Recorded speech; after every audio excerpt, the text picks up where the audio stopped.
Who am I? I used to not be able to answer that question. Actually, I didn't really care to. It's hard to see your reflection in the mirror when you're surrounded by darkness. It's only when the light is turned on that you begin to see who you really are. For me, it took so long to see the light, and yet it was right on time. And what I went through in the darkness prepared me for the life that was to come in the light. My name is Clara Park, and this is my testimony.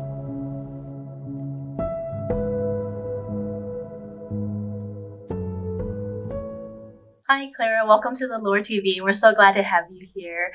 So, your testimony, the first line was, "Who am I?" And so, can you unpack that a little bit more for us? What does your identity look like now versus what it used to look like? So today I can honestly say that I am a daughter and a follower of Christ, but that was not always the case. So for me, before meeting Jesus, my identity was really clouded, but clouded primarily by the bondage of addiction. So for me, when I was 12, I started experimenting with drugs and alcohol. It happened when I was going to school one day, and I heard one of the popular girls talking about how she had gotten so drunk over the weekend that she couldn't remember anything. And when I heard that, I instantly knew that that was going to be my solution to life. So I spent most of my 20s working, during the day, but partying at night with whatever I can get my hands on. And then in my early 30s, I got into a car accident and I had some problems with my neck. And that became my golden ticket to getting all the prescription painkillers that I wanted, opiates. So a side note with opiates is that you develop a tolerance very quickly, meaning that after a while, you just need the drugs just to exist. But I was no longer getting high anymore. And so that's when my addiction took a turn to methamphetamines, actually. So, when was it that you were able to see another path aside from drugs? So it was about 2007 that I started having some pretty severe run-ins with the law. And then on, I believe it was April 2nd, 2009, I would enter jail for the sixth and final time. And at that time, all of my options had been, just completely exhausted. I had, worn out my welcome with all the drug programs and Prop 36s and whatnot. And so there was absolutely no other choice but for me to spend that time in jail. And that was where I actually finally got sober. And so it was there that, God would actually, really put to death physically the bondage of addiction. But then I would come out and I started attending church because my sister Sharon started bringing me to church. She was a Christian at the time. And it was through her that I met my church community. And it was through church actually that I actually saw that there is another path in the life that I had. So, what did it look like to follow Jesus after getting sober? It was painful, and it was honestly very boring. It was very boring and mundane. But the interesting thing is that when I look back, I can clearly see that it was God's hand and it was a miracle that He did in my life. But living that out on a day-to-day was, again, the only word I could use is very boring. It didn't look grand. It was just very quiet. My life consisted of going to work, church, cell group, prayer groups, and just hanging out with people at church, right? So there was nothing spectacular about it. But when you look at someone and if they're going a certain direction, but if they're changing something and going in 1 degree different every single day, after a while, they're going in a completely different direction. So, how long did it take you to do the 180? And what kept you going? I would say it took about probably minimum of 5 years for that 180 to really happen. Those first 5 years, God was really healing me and stabilizing me in my identity. And I think what kept me going was just the power of community. Was the fact that I wasn't expected to do this by myself, I think my women's cell group is a great example of just how when things were just so mundane, just knowing that other women were also there, in a different sort of mundane, and we're kind of doing it together is what keeps you going. And that's definitely what kept me going. So it was community.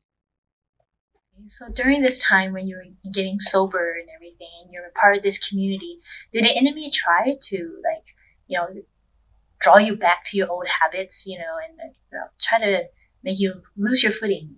So in the face of sobriety, right, you have to face up to all of the things that you've done while you were under the influence, all of the messes you've made, right, all of the court cases and, whatever aspects. It's kind of like a chandelier, kind of spider webs, right, like one thing, but it just kind of flows into all the other aspects where your life is such a mess. And as you're getting sober and you're facing these things, enemy really tries to tell you like, hey, you're not going to get past this. So I don't know if that's necessarily a lie or if it's just shame or guilt, but it's all those factors that enemy will use, right? And one thing, I always tell people who are coming out of addiction is, hey, there are definitely consequences for our actions, right? There is sin, but then our God is he's love and he's grace. That's who God is. And that grace really does cover you. But you don't see that when you're at that juncture, right? And that's when actually a lot of addicts actually fall back to their addictions because they'll face something and it seems so daunting that they can never get past it. And so it's easier just to go back into the addiction. But if you can get past that, it's so much freedom that you can experience. I've been so blessed, and I'm actually a part of a ministry that actually serves a people group that come from the same brokennesses that I came from, the addictions and just everything that comes with that. And in the season of my life, the last few years, I've had the joy and the privilege to be able to be a part of that. And it's been so fulfilling. So what are the parts of you that God has really taught you to love and appreciate? I think I spent, so much of my early Christian years, not that I've been a Christian for so long, but, a majority of it up until recently, achieving for the quote unquote normal life, having a marriage and a white picket fence and everything that other people had around me. I thought that's what I needed to have. And if I didn't have that, there was something deficient in me. I think I'm starting to come into a season of really understanding and seeing that maybe, like even with my singleness, maybe my singleness is not because there is something deficient in me, which is what I had thought for so long, but maybe it's actually a part of God's plan. And I think with that, a lot of the comparisons have been silenced. And I think I'm really starting to see that, God in his goodness, that our God is so good and he's so complete, that everything that I was ashamed of, everything that maybe the world could have judged me for, the things of my past, God has taken all of those things and he's redeemed and he's used it for his glory. Well, Clara, is there anything else you want to say or any advice that you would like to give for those who are struggling, with addictions? Enemy loves to isolate. And so for those that are coming out of addiction, it's really important to find a trusted community, a good, solid Christian community. And I think I'm really starting to understand that who I am, what God has pulled me out of, where he has placed me, even at the Church of Southland, or even the fact that I am single, that none of it is really an accident, that it could be part of just his grand design for me. And I think for me to really walk in authority in that means that I'm really starting to understand, Psalm 139, fearfully and wonderfully made. We're taught that all the time, that there's intentionality and purpose and plan in our lives. But I think I'm starting to really see that. And so for me, I think this is now just a season of just such gratitude.